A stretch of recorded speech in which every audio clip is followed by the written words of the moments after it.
Ladies and gentlemen, boys and girls, warshippers of all ages, welcome once again back to the final match of King of the Sea 12. As we're looking at a rematch of the Asia Regional Finals, spawning in green to the north here, FPM, the Asia's second place team, they are bringing a Kerr first. A lot of eyebrows going up over that. A Kremlin, Venezia double Stalingrad, and opting for 4 destroyers, a Daring, and triple Marceau. Stats, what about the Asia champions? Talk to me about VOR. Or down the other end in red here for this best of 5, bringing a 3 destroyer lineup. So we have Ohio, Kremlin, double Des Moines, double Moskva, and then triple Marceau. And we're seeing again that triple Marceau group going together, doing their speedrun thing into B. But we're seeing that from both sides because obviously you've also got the group from FPM with a slightly different plan, maybe going to Charlie. But eventually, I'm hoping, honestly, that these two groups of 3 Marceaus actually meet each other, because that's going to be pretty amazing. That's going to be like a scene from Star Wars with the shells going backwards and forwards. So it's hopefully you know, not the Star Wars we all know where everything misses because stormtroopers, though, right? You actually want to land those shells. That's true. Yeah, that's true. We need some precision aiming here. Exactly, but it is going to be fun. I really do hope to see these two wolf packs bump into each other at some point. I think that would be pure hilarity. I don't even think we could call it. It would just be like, shut your mouth, sit back, and watch. Should we talk about the large German elephant in the room? Yes, by all means. Let's talk about the large German elephant in the room. Well, there is one. So to not see this ship at all, really, during certainly the EU part of the tournament and then the internationals, this is the first time we're seeing this today, or even yesterday. So why? I think is the main question. It's a really good question. We saw, I feel like Zath and I cast at least one game somewhere along the line that did have a GK in it, and we were both really intrigued. Like, oh, let's see what they do with this ship. And I forget what stage of the tournament it was in, so you'll have to forgive me. But I do remember thinking at the end of it, they didn't have a plan for that ship, right? He got focused out and dead fairly quickly, and they didn't really get a whole lot out of it. So, like you, like probably everybody watching, I am fascinated to see what plans FPM has for this GK, because a team doesn't make it to this level of play and take this ship without having an idea of what they want to do with it. No, you might see this on day 1 of King of the Sea with a more casual team that just wants to have a go, and they're like, oh, well, you know, which ships have we got at tier 10? Oh, well, you know, we've got a GK, let's use that. It's good at, you know, close range with the secondaries and the armor scheme and stuff like that, so we'll see. But with Deadeye currently still in the game, this GK actually at range is not that inaccurate. So it can play both roles, but I'm wondering, like, why would you bring it over in Ohio, which is probably what most teams would use for this role, and indeed you can see that VOR down the other end have done exactly that. So yeah, gonna watch Noob CV here with interest and see where they put it. I don't know. I tell you, to me, stats, as I look across these team lineups, as the caps start to fall and VOR starts to take up an early lead here, I have to look at Kokone's Daring and think, this guy is the loneliest person on his team. Because of all the ships that he could run into, like, you know, that Marceau wolf pack, like, you have to live on the edge of your seat, just live in total fear that these guys are going to stumble across you, trap you, and wipe you out, and your game will be over before it really begins, because that's literally what it's designed to do, that little 3 Marceau wolf pack. Yeah, Kokone will be wanting to stay as close as possible to the support of the other members of the team, so particularly the Stalingrad for the radar and the Kremlin, because at close range, Kremlin's guns can be pretty devastating to a destroyer. Daring definitely will not want to overextend forward into those Marceaus, and Daring undoubtedly will be running radio location. It will know that there's at least 1 destroyer just over there. So we'll see, but 2 of the Marceaus from FPM have come over to B, so we might be about we to might see... get our wish. Yep. It's not going to be 3-on-3, but there is the Daring there as well, of course, and Daring's guns are not to be underestimated either. So we'll see. Let's have a look as these Marceaus wheel around the bottom of B. And, they dipped Roselia in. Roselia dumped some port torpedoes down that way. Now Roselia is going to reverse into the cap, very much keeping things open here. The GK, I'm just watching on the minimap, is proceeding on its own over towards the 10 line. So you think, as seeing that position, I think perhaps the intent of the GK we've seen teams try to push an Ohio, for example, down this 10-line gap. Maybe this is FPM's answer to that. They're going to do it with a GK instead. Yeah, it certainly doesn't have the same armor vulnerabilities that Ohio has in terms of coming around those islands flat 90-degree broadside that you have to do on some of those corners. Here we go. Some early radar catching Roselli at the top end of the A cap. All the Marceaus firing at him, but Roselli declining to return fire. Good fire discipline there, just backing off the cap, taking some damage for his trouble. One of those Moskva radars from Dark Templar now used up. That was some excellent juking there from Roselli. You notice that Roselli didn't just go left, right, left, right, left, right, or run away in a straight line. It was more random, a bit of left, a bit of straight, a bit of left, a bit of right, and trying to not be predictable. They're going to send Daring in instead, so Daring obviously has a Hydro and better detection, so probably better able to actually try to cap B.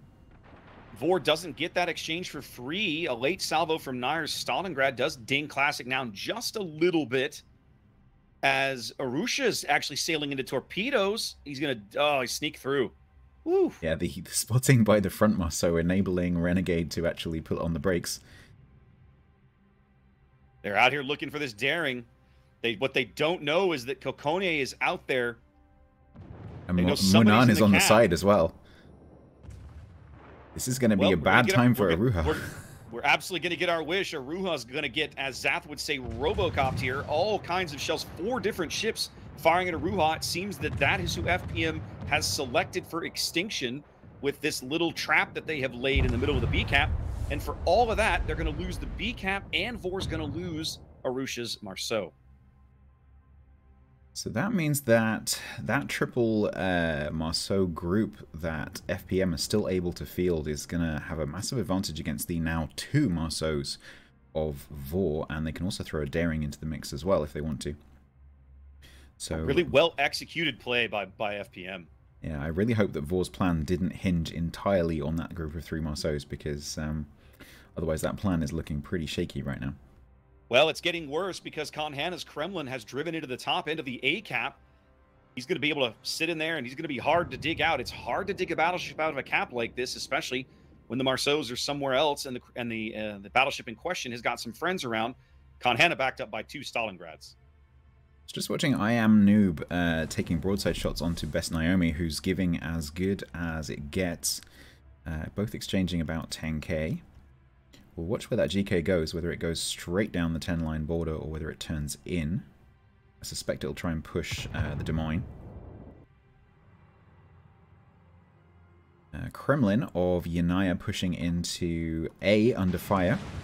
There are torpedoes coming in, but I don't think they'll have range. Didn't see exactly when CVN-18 launched those. So it's going to be close. Looks like we're going to be setting up for a battleship staring contest at A. Both teams shoving a Kremlin in, but Yenyai, I think, is going to eat 4 of these. 1, 2, 3, 4. Really, really, really good torpedoes there from Roselli. Yeah, they were well within range. The Marceau must have dipped in. They're 9-kilometer torpedoes in a Marceau, so must have dipped in, launched, and then dipped out again. Yanaya fighting to survive here against Roselli and the Marceau of CVN-18. And the Daring of Kokonoe.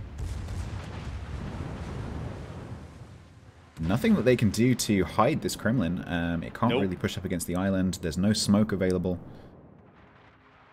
So I gotta say, pretty bad. I gotta say, one of the things that I've enjoyed the last couple of days about watching the Asia teams play, they are not afraid to fight. They're not afraid to take risks. It doesn't always work out, and that's just the nature of the game. But they're fun to watch because the games are usually not boring. Talking of not boring, I Am Noob CV is down to 32k after pushing down the 10 line.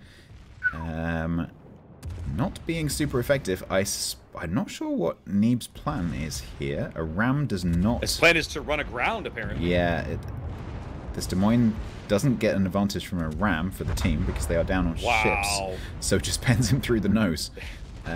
Basically got nothing out of their GK. He sailed around the edge of the map and died. Yeah, 1 out of 10 would not GK again. No, I don't think so. And I don't think, honestly, with that move, I don't think an Ohio would have done any better. No.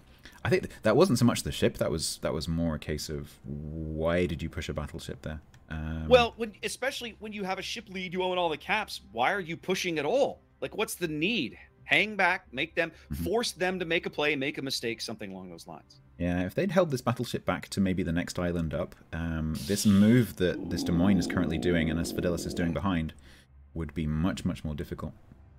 Yua's going to get T-boned by his own teammate here. He's broadside to YBB's Mosfa to the south as he's trying to go bow into Dark Temple's Mosfa in the middle of the board, trying to find a place here in the A cap.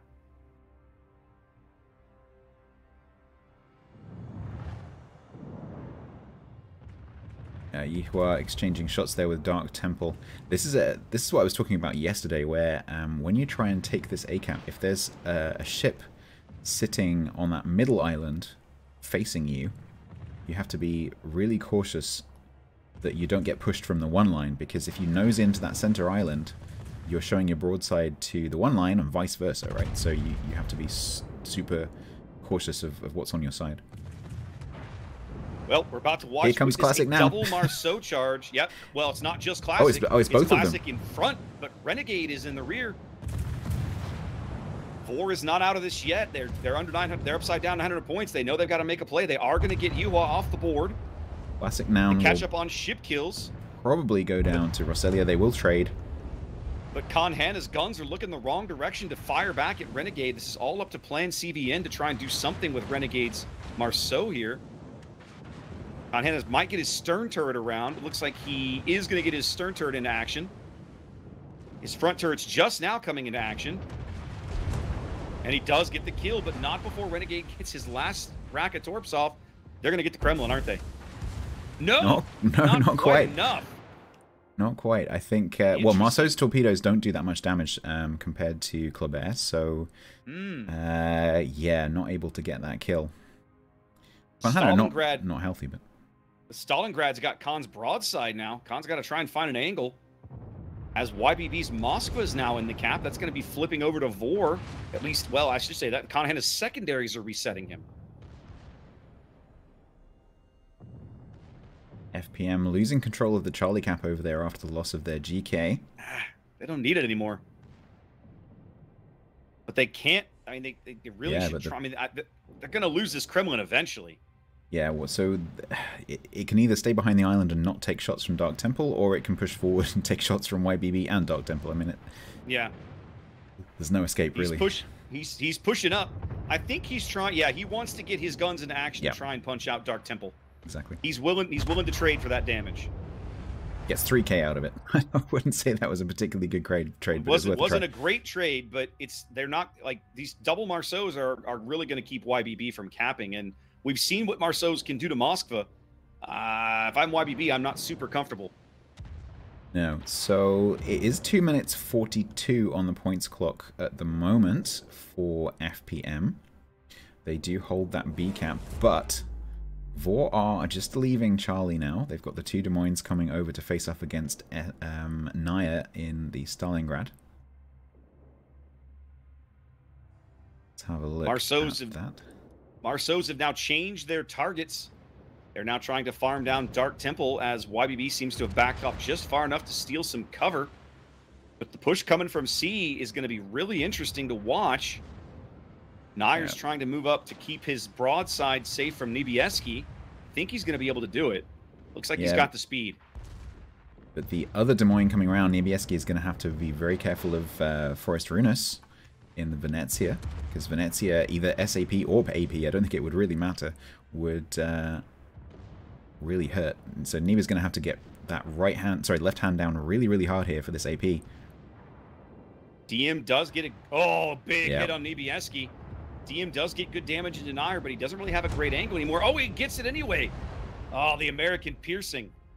Yeah, improved penetration angles in those Des Moines are often underestimated by players. Not at this level, but definitely in random battles. Kokoye's daring now, flushing Dark Temple's Moskva. A few torpedoes, forcing him out to where the Marceaus have to deal with him.